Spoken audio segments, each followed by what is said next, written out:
all our victories were for nothing. When Waddell finally emerged, he looked older. The Confederate flag still fluttered in the wind above him. He stood there for a long time, then ordered it lowered.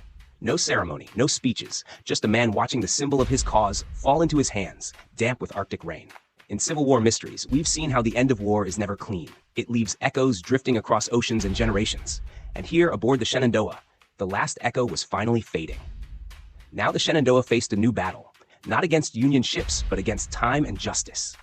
If they surrendered to an American port, they could be tried as pirates, men who waged war after peace had been declared. The penalty for piracy was death. Captain Waddell made a fateful choice. He would not surrender in America. Instead, he ordered the ship to steer halfway around the world to Liverpool, where she had first been built. It was a voyage across 9,000 miles of ocean, through storm, sickness, and fear.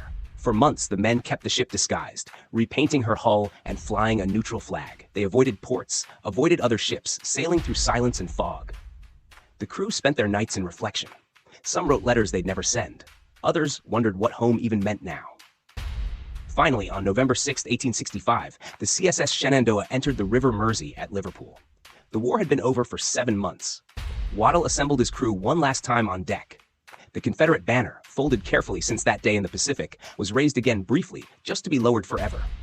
He surrendered his ship to the British authorities, not as pirates, but as naval officers of a nation that no longer existed. The Shenandoah's guns were silenced, her name soon erased from every naval list. But her story, and her final shots, would echo across history.